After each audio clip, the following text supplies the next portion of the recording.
Bonjour tout le monde. Ceci va être la suite du tutoriel où je vous montrais comment créer une hiérarchie de groupe. Cette hiérarchie de groupe nous permet de créer un rig simple qui va nous aider pour l'animation. Alors, là, ce que je vais vous montrer en ce moment, ça va être le lancer d'un cube collant sur un mur. Alors, ce cube va toucher le mur, glisser ou bien tourner un petit peu sur le mur, et ensuite se décoller et tomber sur le sol. Alors, pour ça, je vais commencer déjà par créer mon environnement. Alors, cet environnement va être relativement simple dans la mesure où je vais utiliser un cube que j'aplatis comme on peut le voir ici pour créer le sol. Et après, je vais en utiliser encore un autre. Cette fois-ci l'autre, alors là j'ai appuyé sur CTRL D pour en faire une copie. L'autre, je vais le tourner à 90 degrés. Et ça va représenter mon mur. Alors j'ai juste à placer l'ensemble. Alors je pourrais utiliser les différentes vues pour m'aider à placer l'ensemble. Comme là, j'ai la vue de côté. Je place ce mur, j'ai juste à le monter. Alors peu importe, je ne recherche pas la précision. Ce que je veux, c'est créer finalement l'environnement. Alors, le cube qui va être lancé contre le mur, bah, finalement, ça va être cette chose-là qui est un dé. La façon dont je veux que ce soit fait, bah, je veux que le cube tourne sur lui-même. Alors, tourner sur lui-même, ça signifie que je va falloir que j'utilise un pivot qui va être au centre de ce cube. Ensuite, arriver contre le mur, ce que j'aimerais, c'est qu'il arrive en touchant à l'aide d'une arête, peut-être comme ça, exemple à 45 degrés. Alors si j'utilise cette arête-là, je vois qu'elle est entre la phase 5 et la 6. Donc sans doute ce que ça signifie, c'est que je vais avoir besoin d'un pivot ici, c'est-à-dire entre la phase 5 et 6. À partir de là, ce mur va tourner par rapport au pivot qui vient d'être déterminé et se positionner comme ça. Donc, il va utiliser ce pivot-là pour se mettre contre le mur. On va laisser coller quelques frames, exemple 3 ou 4 frames, on va dire, contre le mur à cette position-là. Ensuite, je vais avoir besoin d'un troisième pivot qui va être ici, à partir duquel ce cube va se décoller. Alors, il va se décoller, on peut imaginer qu'il y a comme un petit poids ici qui est plus lourd de ce côté-là, qui fait en sorte que ça l'attire vers le bas et qui fait en sorte que ça se décolle du mur. Alors, ça devrait tourner comme ça, en utilisant cette fois-ci ça comme pivot. Après, ce cube va tomber. Alors, ce qu'il va falloir faire, c'est s'assurer qu'il y ait une certaine accélération pour qu'on croie que ce cube finalement a du poids et qu'il tombe réellement. Donc, on va travailler le spacing, c'est-à-dire descendre de là-haut jusqu'ici. Ensuite, on va avoir besoin de ce quatrième pivot qui est là. On va utiliser ce pivot-là pour que le cube se place, on va dire, sur le sol. Donc je vais essayer de le mettre quand même à l'horizontale, donc tourner quelque chose comme ça, et l'avoir sur le sol. Alors, maintenant que j'ai établi, c'est-à-dire les besoins de cette animation, bah, ça se résume à avoir, je dirais, un minimum de 4 pivots. Un pour le centre, un pour le edge qui sera là, qui va être mon premier contact, le deuxième contact et le troisième. Donc ça nous fait 4. 1, 2, 3, 4. Avant de commencer ma hiérarchie, je vais quand même réorganiser l'ensemble. Donc la rotation ici, je vais la mettre à 0 parce que je veux qu'il part droit, sans rotation. Je pourrais remettre ça à 0. Et ça va être la position de départ avec laquelle je vais faire mon rig. Une fois que je suis dans cette position-là, je peux commencer à créer mes différents pivots. Alors pour les pivots, je vais utiliser le outliner, ça va être un peu plus facile. Pour le outliner, je vais utiliser ce bouton-là qui serait mon Quick Layout Button, qui me permet d'avoir cette vue qui serait la vue de perspective, ainsi que mon outliner. Donc une fois que c'est fait, j'ai mon cube sélectionné, je vais appuyer sur CTRL G, CTRL plus G, alors 1, 2, 3 et 4. Et là, ce que ça vient de faire, ça vient de me créer 4 groupes. Alors on va les voir, les groupes 1, 2, 3 et 4. Alors ces groupes, je vais les renommer. Alors je vais me mettre dans une autre vue, qui va être celle-là, vue de côté. Alors si jamais j'ai besoin d'avoir mon outliner, ce que je pourrais faire, c'est l'avoir en fenêtre flottante en allant dans Window et Outliner. Là, je l'ai en fenêtre flottante et je vais pouvoir le placer où je veux. Une autre chose que je pourrais faire, c'est carrément créer un bouton qui va faire en sorte que lorsque je vais appuyer dessus, je vais directement avoir accès à mon outliner. Pour ça, je maintiens les touches CTRL et SHIFT appuyées et je vais aller chercher ma fenêtre, donc ça serait sous Window Outliner. Et là, c'est fait. Et en maintenant les touches CTRL et SHIFT, ce que ça fait, c'est que ça a créé finalement cette icône. Et en cliquant sur cette icône, j'ai encore accès à mon Outliner. Alors maintenant que c'est fait, on va replacer les pivots et les renommer. Alors j'ouvre tout en appuyant sur la touche Shift et le plus, et là j'ai toute ma hiérarchie qui s'est ouverte d'un seul coup. Le premier pivot, alors on va regarder où il est, il se trouve ici en ce moment.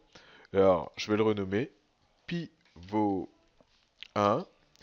Et pour sa position, pour le mettre au centre, je pourrais aller rapidement sous Modify, Center Pivot, qui se trouve ici. Et là, je l'ai au centre du cube. Le deuxième, on le renomme. Son nom, ça va être Pivot 2. Alors, P-I-V-O-T 2. C'est fait. Ensuite, lui, il faudrait qu'il soit ici. Alors, je pourrais peut-être utiliser une autre vue, si ça peut m'aider. Alors, vue de perspective. Et là, je vais avoir besoin d'appuyer sur la touche Insert pour être dans le mode où je suis capable de déplacer mon pivot. Et peut-être activer mon Snap au point, qui serait celui-là, de façon à le positionner exactement ici entre l'arête qui partage les faces 5 et 6. Donc là, c'est pas encore fait. Alors là, est-ce que je l'ai au bon endroit? Ça semble être bon. Alors je dis bien ça semble. Alors je vais essayer ça. Parfait. Donc là, c'est bon. Là, j'appuie de nouveau sur la touche Insert pour sortir du mode déplacement pivot. Et je peux désactiver mon, mon snap au point. Alors, je vais faire la même chose pour le prochain pivot qui va se trouver ici, au sol, enfin à côté du sol. Donc, je le renomme pivot 3. Et lui, ça va être entre les faces 6 et celle qui est en dessous, qui est 2. Alors, on ne le voit pas, mais bon, je peux vous dire que ça serait la phase 2. Alors, une fois que c'est fait, que j'ai déterminé où je vais le mettre, j'ai plus qu'à le déplacer. Alors, je pourrais utiliser un raccourci clavier pour le faire. La touche D, comme ça, de façon temporaire, je suis capable de passer dans le mode où je suis capable où je peux déplacer les pivots. Et la touche V comme vertex, qui va me permettre de le positionner au point. Alors, D comme David, et ensuite V comme vertex pour pouvoir faire un snap. Et je termine par celui-là. Alors celui-là, le dernier qui va être entre les faces 1 et en dessous 2. Alors pour ça, même chose, on le renomme. Pivot 4. C'est fait. Et ensuite, on va pouvoir le positionner. Alors j'appuie sur la touche D et V en même temps. Et là, je suis capable de positionner. Maintenant que c'est fait, je vais pouvoir commencer à animer. Alors la chose qui est importante, c'est que lorsque je vais animer, je vais toujours animer de la node la plus haute, la hiérarchie la plus haute, et je vais descendre. Alors je vais mettre en vue de côté, voilà. Le outliner, je vais le garder pas très loin, comme ça je vais pouvoir m'assurer que je sélectionne la bonne node, donc je pourrais le mettre ici. Et pour l'animation, alors là j'ai le pivot 1 sélectionné, et on va commencer quelque part ici. Et là, je vais faire ma première clé d'animation. Alors là, je suis au frame 1 et j'appuie sur S pour pouvoir faire un set keyframe, donc ajouter ma première clé d'animation. Alors la façon longue, ce serait aller sous Animate et là choisir Set Key. Et là, on peut voir le raccourci clavier qui est un S. Alors, je vais imaginer que ça va me prendre quelque chose comme peut-être 10 frames pour me rendre de cette position-là au mur. Alors, je me mets au mur. Et je sais que le prochain pivot que je vais utiliser va se trouver ici. Alors je vais faire ma rotation. C'est fait. Ça tourne. Et on va positionner le cube de façon à ce qu'il y ait un contact avec cette arête. Maintenant que c'est fait, je vais pouvoir faire un offset key. Alors là, on peut voir que la clé s'est faite automatiquement. Et la raison pour laquelle elle s'est faite automatiquement, c'est tout simplement que j'ai mon AutoKey qui est activé. Là, on peut le voir, je viens de monter un petit peu, on peut voir la petite clé en rouge s'est activée. Alors, je vais la désactiver pour l'instant, je préférer y aller manuellement et y aller en appuyant sur la touche S pour créer mon keyframe. Alors maintenant, je vais agrandir un petit peu l'écran pour qu'on puisse voir au moins les keyframes.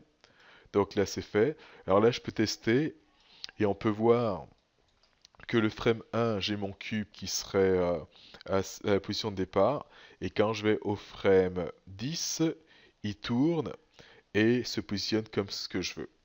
À partir de là, on peut regarder l'animation et se rendre compte que ça tourne dans le sens que je veux, mais par contre, ça serait peut-être un peu plus intéressant si ça tournait un petit peu plus, parce que là, on peut voir qu'il n'y a pas grand-chose.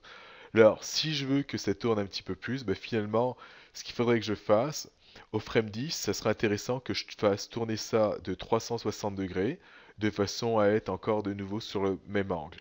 Alors pour ça, alors là je viens de le remettre comme c'était. Pour ça, je vais regarder la rotation. Alors là en ce moment, j'ai une rotation en X qui est de moins 49,968 degrés. Alors il va falloir que j'ajoute 360 à ça. Alors pour rajouter 360, je peux faire le calcul, me dire moins 49 plus 360.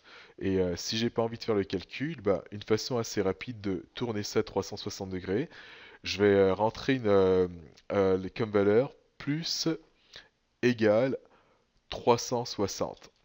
En ayant fait ça, bah, il a pris la valeur qui était déjà présente et il lui a ajouté 360. Ça me donne un résultat de 310,032 degrés.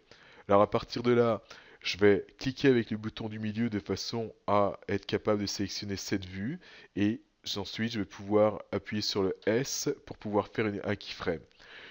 En oubliant d'appuyer avec le bouton du milieu sur cette vue pour la sélectionner, si j'avais appuyé sur S, bah, ça aurait remplacé mon 310 par la lettre S. Ça, c'est pas vraiment ce que je veux. Alors là, je vais essayer. Alors, ce qui va se passer, c'est sûr que ça va tourner plus, mais la question à se poser, c'est est-ce que ça va tourner dans le bon sens? Alors là, on regarde, et là, on peut voir que ça tourne. Alors peut-être que vous le voyez difficilement, mais je peux vous dire, ça tourne, mais pas du bon sens. Alors, pour qu'on puisse mieux le voir, je peux peut-être aller dans les préférences de Maya et désactiver le snapping qui se trouve sous la section Time Slider. Et là, bah, je vais aller de 1 jusqu'à 10.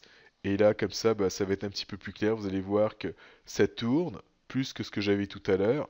Ça s'arrête au edge que je voulais, mais malheureusement, c'est pas le bon sens. Alors ça va se régler assez rapidement. Je vais remettre mon snapping save pour sortir de cette fenêtre et je vais me mettre au frame 10 et ce que je pourrais faire, bah, il y a deux choix. Je pourrais faire des undo de façon à avoir la valeur originaire, enfin originale plutôt. Alors undo, tac, alors c'est pas ça, toujours pas ça. Alors là, j'y suis presque. Parfait. Donc là, j'ai fait assez de undo pour avoir ma valeur de moins 49.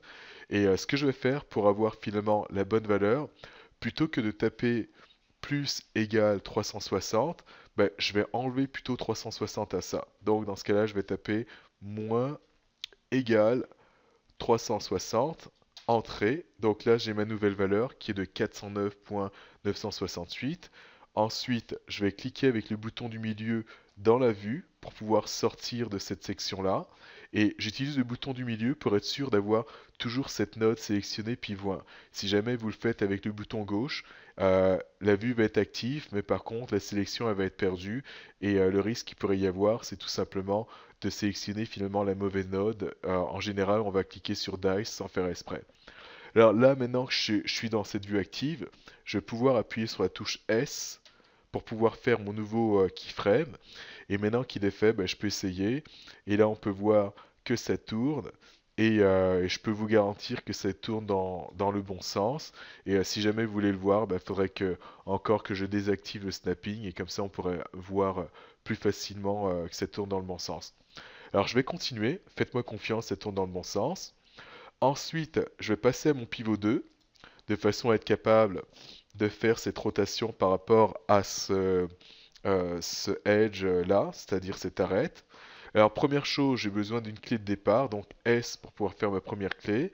Et on va dire qu'il va prendre quelque chose comme peut-être 4 frames pour pouvoir se mettre à plat contre le mur. Alors là, je suis au frame 14, je tourne. Alors je m'assure, je peux y aller avec précision, enfin je m'assure qu'il soit collé contre le mur. Alors là, on peut voir que je pourrais tourner plus, donc je tourne, tac, peut-être quelque chose comme ça. Donc ça a l'air d'être pas mal bon. Donc 7 keys. Ensuite, la prochaine partie, ce serait peut-être le laisser coller quelques frames. Donc je vais le laisser coller quelque chose comme, alors comme vous voulez, alors donc de 14 jusqu'à peut-être 20, donc 6 frames. Donc je fais encore un autre keyframe ici, comme ça il se passe rien de 14 jusqu'à 20. Ensuite, je vais vouloir animer à partir de ce pivot-là, donc je passe au pivot 3. Et une chose qu'il faut bien retenir, c'est à partir du moment où j'ai animé le pivot 1, je passe au pivot 2 et je commence à animer le pivot 3, je ne pourrais pas revenir au pivot 2 et ensuite animer le pivot 1. C'est vraiment, je fais que de descendre et en aucun cas je me mets à monter. Alors là, j'en suis au pivot 3. 7 keys pour le départ. Là, on va dire qu'il va prendre quelque chose comme 3 frames pour commencer à se décoller du mur. Alors, 1, 2, 3, ça va être ici 23. Et là, il va commencer à se décoller peu à peu du mur. Alors, toujours, on pourrait se dire qu'il y a un petit peu plus de poids ici et que cette partie-là, elle est un petit peu plus collante et celle-là, elle est un peu plus fragile. Donc, c'est ce qui fait que ça se décolle en maintenant ça, on va dire, que au mur. Alors, 7 keys pour pouvoir enregistrer cette clé. Je pourrais essayer mon animation, voir ce que ça donne jusqu'à présent.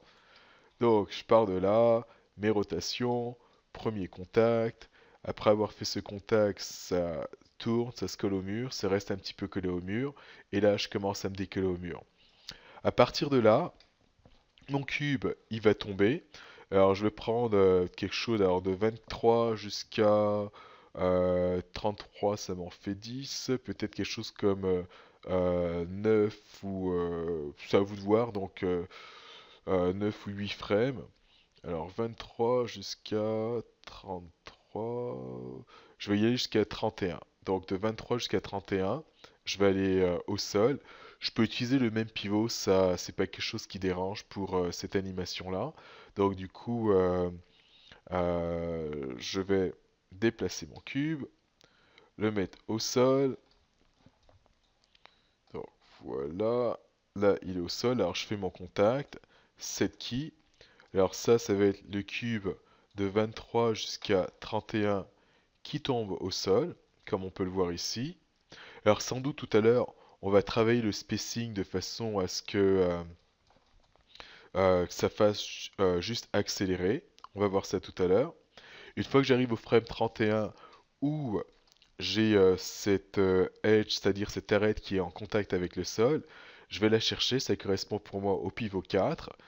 Position de départ, donc 7 keys pour la première clé de départ.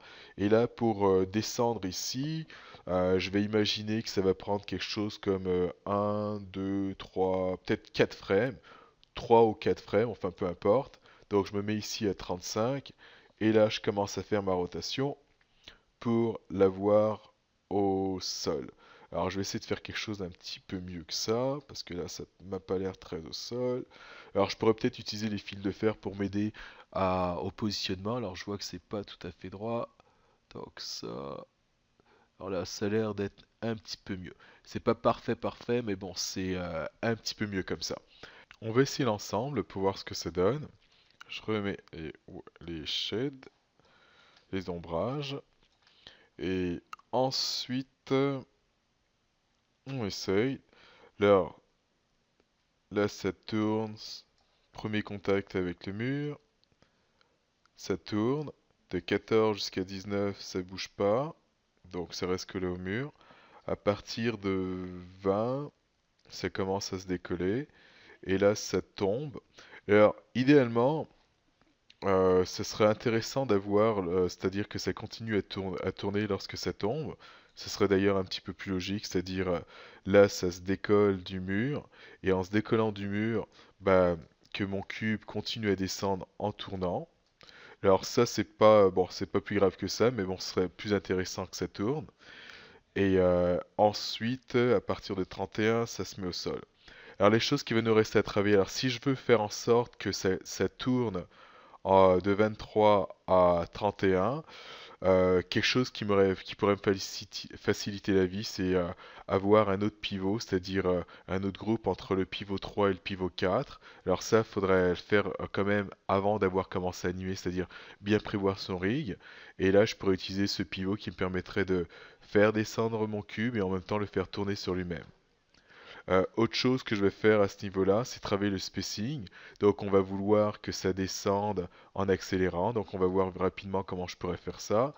Et ça va être la même chose pour cette partie-là. Lorsqu'il se met à se poser sur le sol, tac, tac, tac, on veut encore un beau spacing. Alors, je vais commencer par ce spacing-là qui va être le plus rapide. Alors, ce spacing, l'animation elle est faite avec le pivot numéro 4 et on a 1, 2, 3 et 4. Donc, 4 frames, ça nous prend pour faire ça. Donc, un, 2, 3. Alors, je vais avoir besoin de 3 positions. Alors pour créer ces différentes positions, je vais tricher. Ce que je vais faire, c'est que je vais je vais faire une copie de ce cube que je vais rétrécir de beaucoup. Donc c'est fait. Et l'avoir très très mince. Et ça va représenter finalement mes différents spacings. Alors je zoome un petit peu. Je vais le mettre un petit peu plus fin. Voilà. Alors ça va être ma position de départ, et il m'en faut 3 comme ça, alors donc je pourrais avoir un spacing ici, alors CTRL D, ensuite là il va falloir que ça s'agrandisse un petit peu, CTRL D, et là que ce soit encore plus grand. Alors là je regarde les espaces, donc lui il est plus grand que celui-là, qui est plus grand que celui-là. Alors si je suis pas très sûr, je peux toujours ajuster un petit peu pour que ça se voit. Donc là j'aurai un petit spacing, plus petit, là, c'est bon comme ça. Et là, je remonte. Et là, vraiment, on a une distinction, c'est-à-dire de là à là, ensuite de là à là, et ensuite de là à là. Alors, est-ce que je peux améliorer ça encore? Peut-être le mettre comme ça. Et peut-être prendre ça, le monter un petit peu plus. Alors ça serait juste des repères. Maintenant que ces repères sont faits, je retourne à mon pivot 4. Alors 31, il se trouve là. Ensuite, 32, ben, comme on peut le voir, il est un petit peu plus bas que le repère que j'ai fait. Alors j'ai juste à modifier un petit peu. Alors je vais prendre la rotation X. Et d'ailleurs, j'ai sélectionné ici, rotation X. Et avec le bouton du milieu, lorsque je me mets à bouger de gauche à droite, ben, je suis capable d'agir sur la valeur que j'ai ici. Donc ça fait un petit peu comme un petit bouton, comme un slider. Et là, je positionne la pointe à ce niveau-là. Maintenant que c'est fait, je vais faire S pour faire un set key. Ensuite, prochaine position, ça va être là. Rotation X, alors frame 33. Et là, je vais ajuster de façon à le mettre là. Cette key. Ensuite, on va avoir le frame 34. On va ajuster cette key. Et pour terminer, celui-là. Et là, bah, je viens de créer mon spacing où ça commence petit et ça fait que d'accélérer. Donc là, en faisant ça, je viens d'ajouter du poids. Pour ajouter le poids, comme ce que je viens de faire ici, alors là, c'est bon. Euh, alors, ce que je disais, pour ajouter ce poids, j'aurais pu aussi le faire dans le Graph Editor sans y aller frame par frame, mais on va voir ça un petit peu plus tard, c'est-à-dire comment le faire dans le Graph Editor. On va regarder à quoi ressemble la courbe, et ensuite on pourrait voir que je pourrais faire la même chose sans avoir à faire ces keyframes ici dans le Graph Editor. Alors maintenant, je vais faire une copie, on va dire bah, ces repères-là, j'en ai plus vraiment besoin. Je pourrais les mettre sous un layer au cas où si je veux les réutiliser plus tard. Donc je vais en faire une copie de un seul pour l'instant. Alors CTRL D, parfait, je le place ici. Ces trois-là, je les mets sous un nouveau layer, parfait. Et là, maintenant, celui-là avec ses amis, bah, il va m'aider. Je vais l'utiliser de façon à créer mon spacing. Alors le spacing, je vais faire, ça va être pour le pivot numéro 3. Et bah là, du coup, ça va être un petit peu plus facile pour moi parce que mon repère, ça va être cette chose-là, c'est-à-dire cette pointe-là. Et pareil, j'aimerais que ça fasse que de grandir. Alors, de combien de frames dont j'ai besoin? Alors, donc là, c'est le départ. Alors, un, 2, 3, 4, 5, 6, 7. Alors, j'en ai besoin de 7. Alors, je vais en créer 7 et les 7, je vais les répartir. Alors là, j'ai mon premier ici. Alors, un. CTRL 2, D, 2, 3, 4, 5, 6, 7.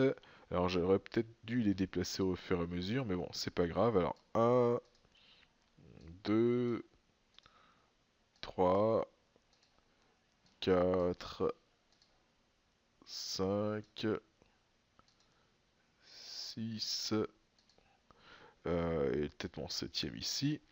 Alors je les prends tous, je les déplace là, et là j'ai juste à les ajuster de façon à créer le spacing que je veux. Alors une chose qui est sûre, bon je vais peut-être cacher la grille. Alors le plus grand il devrait être là, ensuite je vais essayer ça. Alors ça. Alors prenez votre temps de façon à ajuster le spacing, de façon à ce que ça fasse ce dont on a besoin. Alors, donc, peut-être il faudrait commencer là. Donc un, ensuite 2, 3, peut-être un peu plus par là, 4, 5, 6, 7. Alors il va falloir que j'ajuste un peu ça. Alors, je vais quand même vérifier afin d'être sûr que j'en ai pas mis en trop. Alors là, ici, ah, ok, d'accord. Oui, en effet, si j'avais commencé au frame 23, ça irait mieux. Alors, on va recommencer. Alors, donc, ça, un. Le deuxième, peut-être ici. 3, 4, 5, 6. Alors, faut que j'ajuste encore. Hmm, je vais quand même vérifier ce que j'ai ici. Alors, un, 2. Alors, je vais compter le nombre de frames.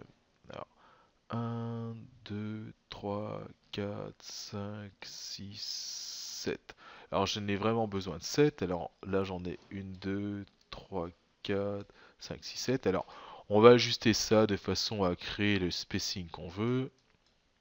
Alors je prends un petit peu, je prends beaucoup de temps pour le faire. En temps normal, ça serait quand même mieux de le faire un peu plus rapidement, mais c'est pas plus grave que ça.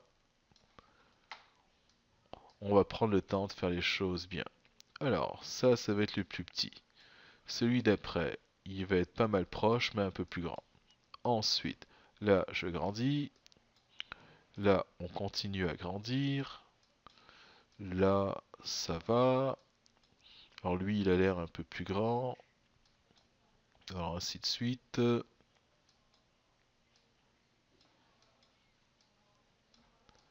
Alors je pense que je vais la voir là. Ça a l'air déjà un petit peu mieux. Alors j'en ai 7. Alors c'est un petit peu mieux, mais c'est pas encore ça. J'ai presque fini. Donc, lui, il est plus grand. Ensuite, on va peut-être monter celui-là et celui-là. Et peut-être monter ça. Alors ça, donc c'est un petit peu ambigu entre ces deux-là. On a l'impression qu'ils sont à peu près de la même taille. Alors donc là, je vais accentuer. Et là, je pense que j'ai quelque chose d'intéressant. Donc, de la pointe, j'ai un petit espace. Ça grandit, ça grandit. Ça continue de grandir, ça continue de grandir. Et là, ça grandit encore. Là, c'est un petit peu, je dirais, je vais augmenter, c'est-à-dire cette distance-là. Donc là, ça, peut-être ici, que je pourrais mettre ça.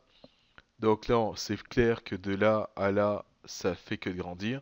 Maintenant, de là à là, ok, je dirais que c'est bon, ça a quand même l'air de bien aller. Alors, dernière vérification, faite. Et là, je vais être capable d'animer. Alors, frame 23. Alors, 24, ce que je vais faire, c'est que ce soit, je vais faire en sorte que ce soit un peu plus haut. Ici, dans la translation, on va ajuster les pivots vite fait. Je fais un reset. Parfait. Et là, au frame 24, ce que j'aimerais, c'est que ce soit là. Set key. Frame d'après, 25. Je veux que ce soit là. Set key. 26. Je veux que ce soit là. Set key. 27. Ici, set key. 28. Je place ça ici, set key. 29. Alors, j'espère que je ne me trompe pas. Ça devrait être ici. Set key. 30. Ça va être ici, set key. et le dernier ici. Donc là, je me crée un spacing ici. Alors, pour ce qui est, c'est-à-dire du spacing du cube qui se décolle du mur, comme on peut voir, il y a comme une petite trajectoire de là, donc de là jusqu'à là. Euh, je ferai un spacing très linéaire, donc le déplacement, ça va être à chaque fois de la même distance. Alors on va essayer. Alors ces repères maintenant, je peux les mettre eux à leur tour sous un layer, les cacher, et on va regarder ce que donne l'ensemble. Alors ça, et là si je fais play, et voilà. Alors ça m'a l'air encore un petit peu léger, donc si je veux le rendre l'ensemble un peu plus lourd, il va falloir que je travaille encore mon spacing de façon à ce que surtout le dernier, c'est-à-dire de 30 jusqu'à 31, qui soit plus grand. Et comme ça va ajouter un petit peu de poids à mon cube. Ensuite, qu'est-ce qu'il y a d'autre? Et la chose que j'aime pas trop du tout, enfin que j'aime pas du tout, c'est la fin, le fait que je vois que le cube, enfin du moins je voyais que le cube n'était pas tout à fait posé au sol. Alors ça va être tout pour ce tutoriel. J'espère que ça vous aidera à faire l'exercice du shuriken, où ça va être exactement le même principe. Et je vous souhaite une bonne journée.